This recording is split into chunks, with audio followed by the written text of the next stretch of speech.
चक्र भी अवरुद्ध हो जाता है।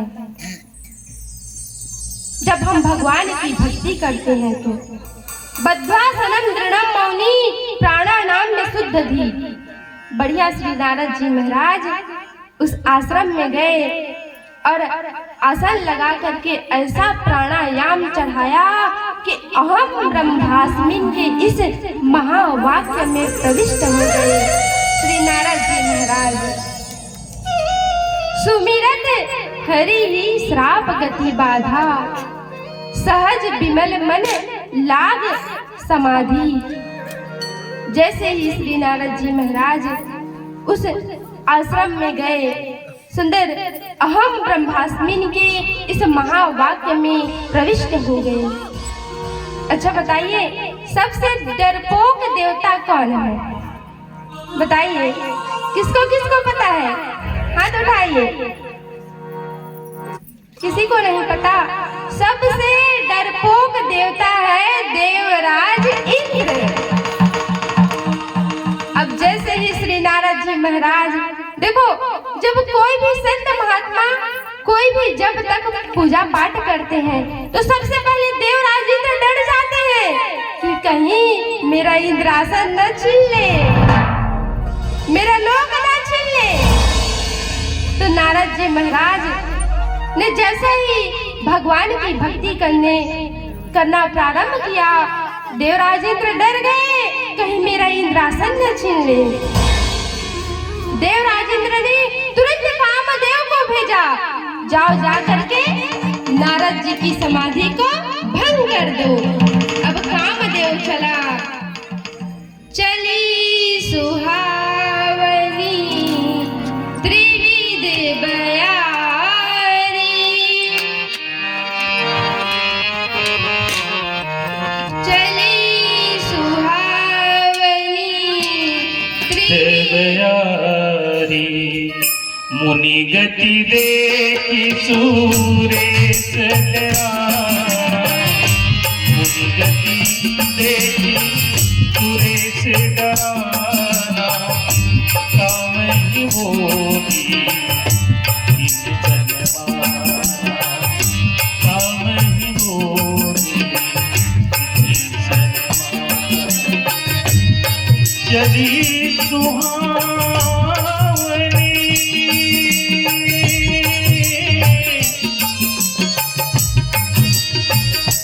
चली सुहावनी त्रिविध बयारी, काम कृतानो बढ़ावनी हारी, काम कृतानो बढ़ावनी हारी।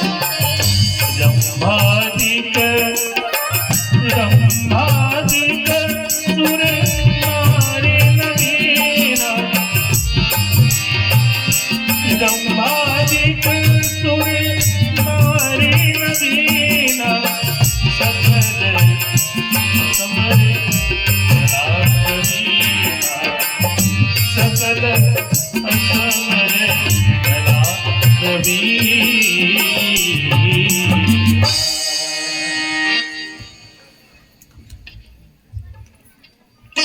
देवराज इंद्र ने किसको भेजा? कामदेव को, जाओ जा करके नारद जी की समाधि को भंग कर दो। क्यों? क्योंकि उसका समाधि भंग हो जाएगा तो, क्योंकि उन्हें लग रहा है कि मेरा इंद्रासन मांगने के लिए नारद जी महाराज तपस्या कर रहे हैं। अब कामदेव गए बेचारे, अपनी सारी कलाओं का प्रदर्शन किया, अपनी सारी कलाओं का प्रदर्शन किया, परंतु नारद जी की समाधि का कुछ नहीं बिगाड़ पाए। क्यों? क्योंकि ना बभू मुनिच्छेदो विकृतम मुनि सत्तमा, बभूव तद्गर्भो महेशानुग्रहेण। नारद जी की समाधि का कुछ नहीं बिगाड़ पाए। क्यों? क्योंकि यहाँ साक्षात लिखा है श्री शिव महापुराण में, महेशानुग्रहेण। महेश के अनुग्रह से भगवान राम और भगवान शिव की अनुग्रह से नारद जी की समाधि का कुछ नहीं बिगाड़ पाए। परंतु हमारे नारद जी महाराज ने उसे अपने जीत का पुरुषार्थ मान लिया कि मैंने काम को जीत लिया, मैं विजय हो गया, अपना जीत का पुरुषार्थ मान लिया। अच्छा, यहाँ पर एक प्रश्न उठता है कि देखो, कामदेव को तो ब्रह्मा जी ने वरदान दिया था कि तुम अपनी ये बाण किसी पर भी चला दोगे तो वो तुम्हारे वशीभूत हो जाएंगे। यहाँ तक कि हम त्रिदेव ब्रह्मा, विष्णु और महेश भी तुम्हारे वशीभूत हो जाएंगे। तो नारद जी पर इसका कोई प्रभाव क्यों नहीं पड़ा? देखिए, क्योंकि जिस गुफा में नारद जी महाराज तपस्या कर रहे हैं, ये वही गुफा है जिस गुफा में पूर्व काल में भगवान भोलेनाथ ने कामदेव को जला करके भस्म कर दिया था। इसलिए इस गुफा में काम की कलाओं का कोई प्रभाव नहीं पड़ा।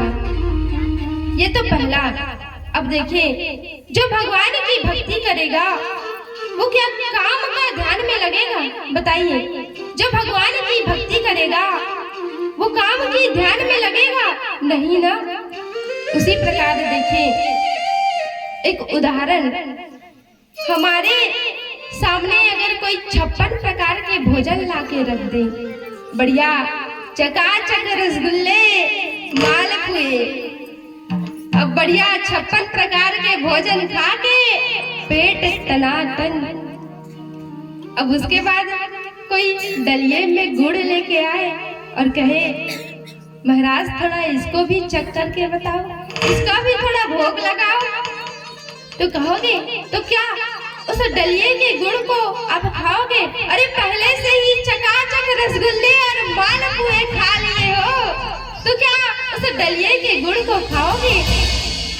उसी प्रकार नारद जी महाराज भगवान की ध्यान में लगे हुए हैं, तो वो क्या कभी काम का ध्यान करेगा? देखिए,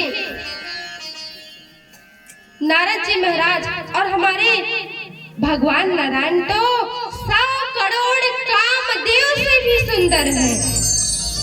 वो तो एक कामदेव है और भगवान नारायण 100 करोड़ कामदेव से भी सुंदर है। तो क्या वो कभी काम का ध्यान में लगेगा? अब समझ गए कामदेव कि अब नारद जी के भीतर प्रविष्ट हुआ जा सकता है।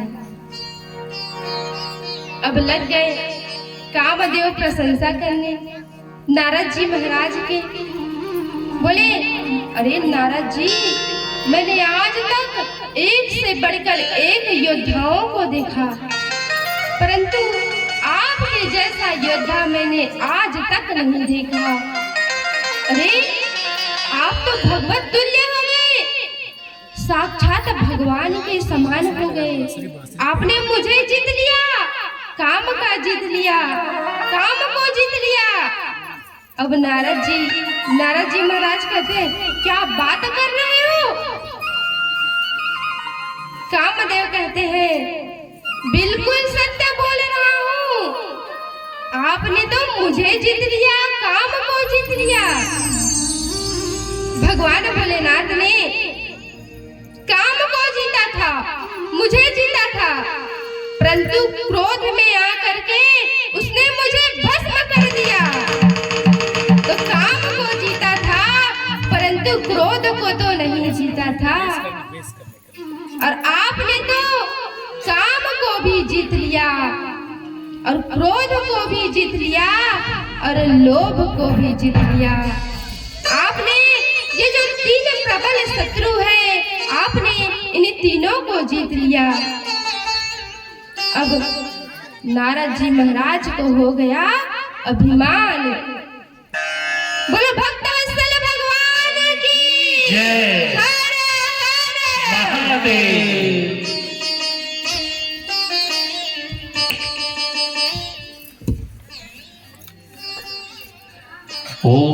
नमः शिवाय ओम नमः शिवाय हरे हरे बोले नमः शिवाय ओम नमः शिवाय ओम नमः शिवाय हरे हरे बोले नमः शिवाय ओम नमः शिवाय ओम नमः शिवाय हरे हरे बोले जय महादेव। हर हर महादेव कहने से क्या बनती है? तकदीर। इसलिए हर हर। अब नारद जी महाराज ने उसे अपने पुरुषार्थ का प्रतीक मान लिया कि मैंने काम को जीत लिया।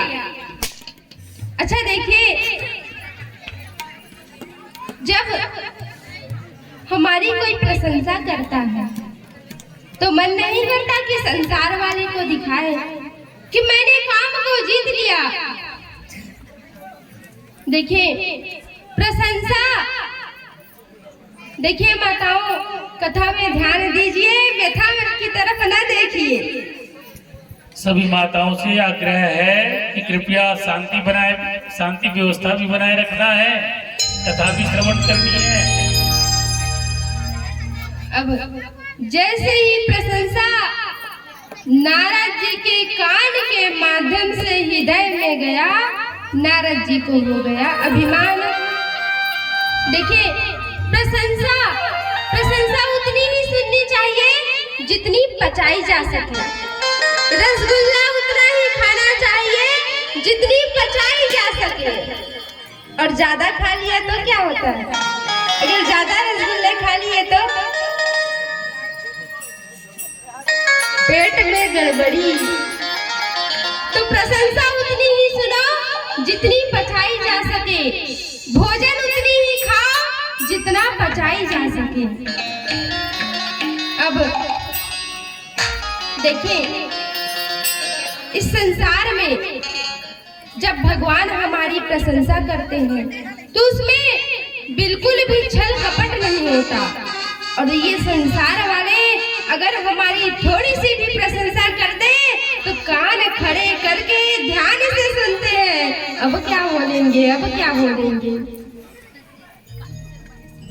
देखिए जो सज्जन लोग होते हैं ना, अगर आप उनकी प्रशंसा करो तो कहते हैं बस बस महाराज बस कीजिए, क्योंकि वो जानते हैं कि ज्यादा प्रशंसा करने से नारद जी को अभिमान हो सकता है। तो हम तो सामान्य कोटि के मानव हैं,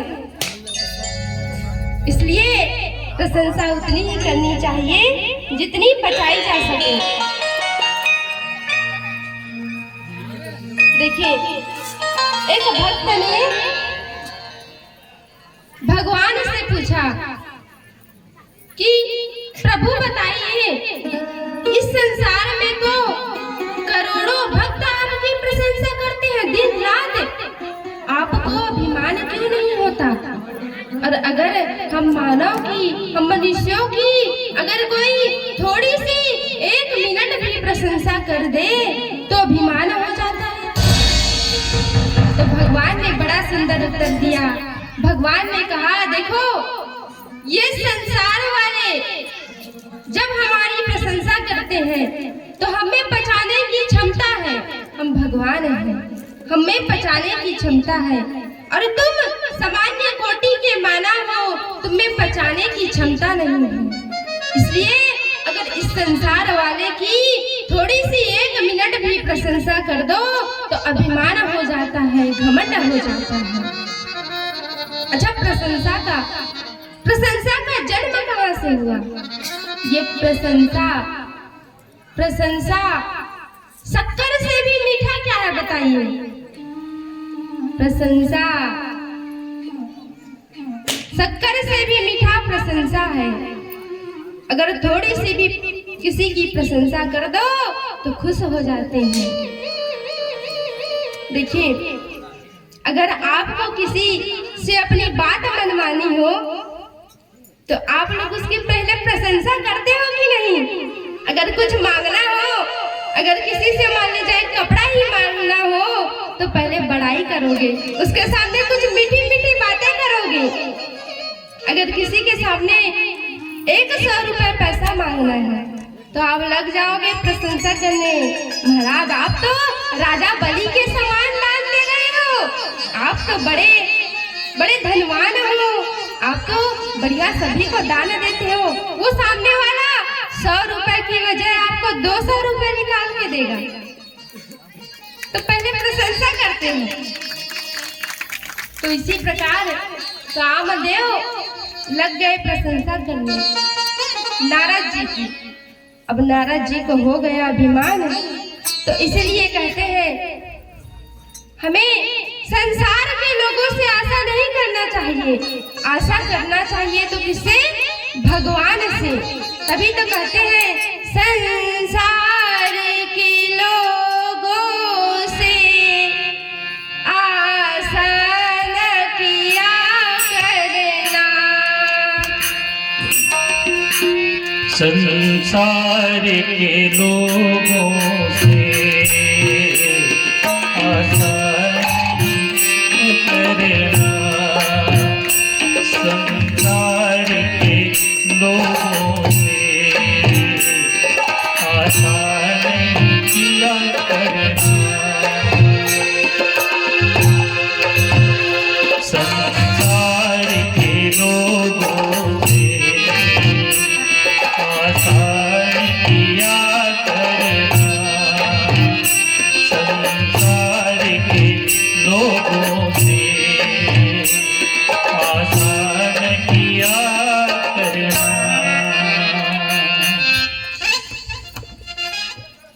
बोलिए हर हर ओम नमः शिवाय। श्री शिवाय नमस्तुभ्यं श्री सिद्धेश्वराय नमस्तुभ्यं। तो नारद जी महाराज को हो गया अभिमान कि मैंने काम को जीत लिया।